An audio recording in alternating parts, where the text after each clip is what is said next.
anapaka-omponareo anie ny fiadanan'i Kristy. Amen. Dia raha sy misotranao zay raha eo fa raha mbola velona koa zay dia ny ankalazanao raha mbola mena koa zay dia isotranao lalandava satria vitanao name anay fahavelomana amin'ny alalan'ilay zanakao. Koa mitenena indray ianao amin'ity ora sy fotoana ity mba azonay ny hery dia ny aina ho anay sy ny tona fahasalamanao anay rehetra dia ny teninao ina amin'izao vanim-potoana izay mampanjaka ny valana rehetra izao totsahoanay indray fa ny teninao dia ainao an'izay mahazo azy tona fahasalamana nofo rehetra amin'ny anaranao Jesosy teny tonga nofo naovanay izany vavaka izany. Amen. Amin'ity andro azoma 4 Jona 2024 ity ry havana dia ny salamo fa 120 andiny fahavalo ka hatramin'ny fahaenina ambin'ny folo no anjara mofinainao antsika. Salamo fa 120 andiny fahavalo ka hatramin'ny fahaenina ambin'ny folo. Amin'ny anaran'i Jesosy no amakiana azy. Mino oloko dia ambarako aminao. Ingane ka haino ahy ianao ry Israely eo. Aza asiana andriaman-kafa eo aminao. Ary aza mivavaka amin'Andriamanitry ny firenena hafa. Izao ny Jehovah-Andriamanitra ao izay nitondranao niakatra avy tany amin'ny tany Egypta. Atanatanao ny vavanao dia ho fenoko. Fa tsy nihaino ny feoko ny oloko. Any Israely tsy nakatoa ka dia navelako manahaka ny ditry ny fony izy. Andehanany manahaka ny fisainany tenany.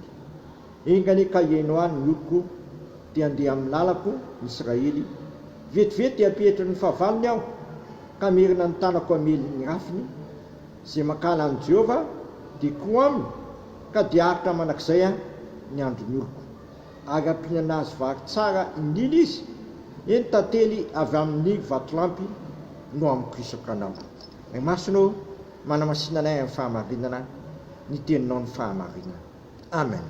Mizara ho miavaka tsara ity lahatsoratra masiny ity havana ity bokin'ny Salamo fa 120 andiny fahavalo ka hatramin'ny fahaenina ambin'ny folo ity. Ny tapany voalohany andiny fahavalo ka hatramin'ny faharoa ambin'ny folo dia mirakitra ny tsy fankatoavan'ny Israely ny tenin'Andriamanitra. Ny tapany faharoa kosa 13 ka hatramin'ny fahaenina ambin'ny folo kosa dia ny vokatry ny fandehanana amin'ny tenin'Andriamanitra sy ny fankatoavana ny teniny. Eto dia tonga ampahorin'ny firenekafa ny firenena Israely satria nandany tenin'Andriamanitra nanahaka ny ditry ny fony izy ka nandehanany araka ny fisainany tenany. Vokany nampahorin'ny firenekafa Israely nentina namaizan'Andriamanitra azy.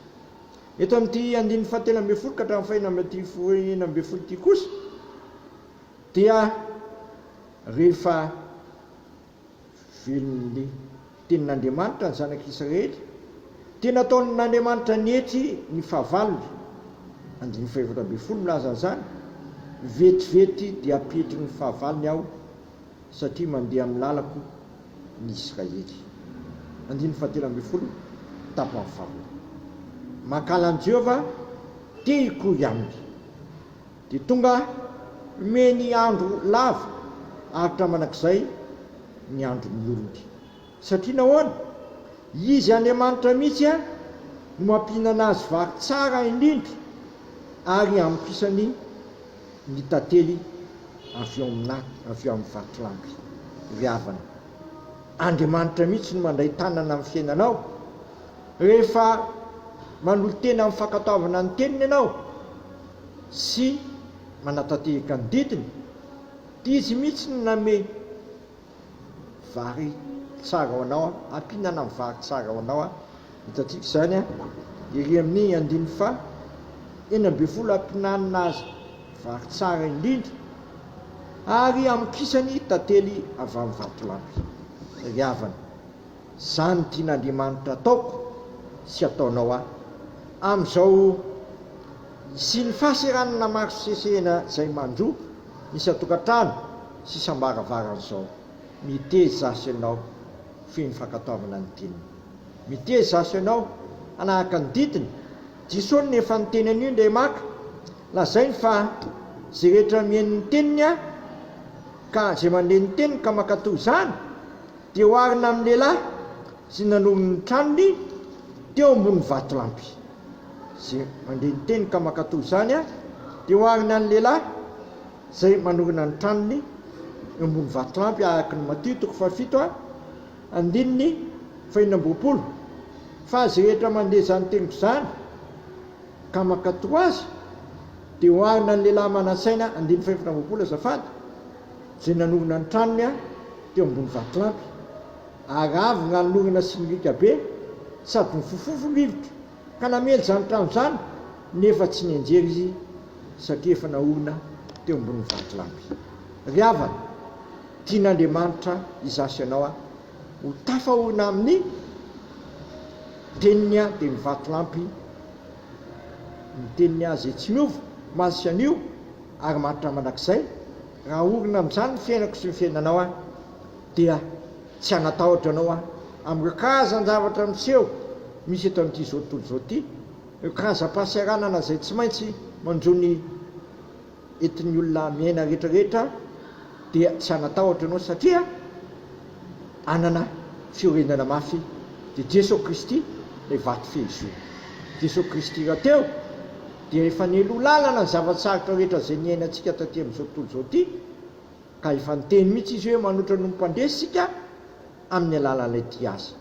Koa aza misaraka amin'ny Kristy ianao na miala aminy fa raha tafasaraka aminy tsika dia tsy mahay manao na inona na inona koa ataovy manakoako amponao sy amin'ny fiainanao manakariva ny tenin'Andriamanitra ary aza miala ny tenin'Andriamanitra raha teo satria ny tenin'Andriamanitra dia efa nitombotra sy fahazavana ny lalana dia ampinana anao vary tsara izy sy amoky anao ny tantely avy amin'ny vatolampy.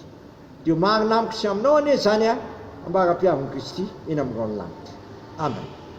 Tera sy misaotra anao zay raha eo fa tsy avilanao angay ahy eto ampamaky vakiny zao fiainan'izao fa tonovinao ny lalana afanay mahomby sy afanay mitoetra tsara tsy ho ny-javatsoa ary tsy hanan-java-mahory satria manana anao Kristy lay pampahery sy pampanisanay ianao raha teo nefa niolo lalanay tamin'izay nataonay rehetra ka ataovy manaradianao zay fa ka namizy moa zay fa ianao manana teny fiainana manakizay dia ataovy marina misy atokantrano sy sambatan'olona zany teninao zany vokatra ny fiasa ny fananao masina ao aminay tsirairay avy dia sitrakainy ary hivavaka hoe ranay zay ny an-danitra masinany ny naranao ho tonga ny fanjakanao ataony ny sitraponao ety tany tahaka ny an-danitra minaniny ny anina sahazo anay ary mamilany erikay tahaka na milana izay meloka taminay aiza mitononay amin'ny fakapanahy ka manafanay amin'ny ratsy fanao fanjakana sy ny hery ary voninahitra manakizay. Amen. Tanterahany tompo amintsika isambatan'olona anie zao tsodrano zay tononona amin'ny anaray zanak'arafana masina zao raiso amin'ny finoana sy fanantenana ary fitiavana izany. Mifalia manakariva amin'ny tompo izao indray mifalia aoko fantatry ny olona rehetra ny fandefiranareo ifambiakaiky ny tompo aza manana inona na inona voaka ny fivavahana sy ny fonana mba misorana mietinareo manambara ny fangatanareo amin'Andriamanitra amin'ny zavatra rehetra ary fiadanan'Andriamanitra zay mihoatra no fahalalana rehetra ihany ny fonareo sy ny hevitrareo amin'ny Kristy Jesosy matoky zay niantso anareo sady izany nanevo zany. Amen. Voninahitra aneo an'Andriamanitra rery any amin'ny anaran'ny Ray sy ny Zanaka ary ny fanahy masina. Amen.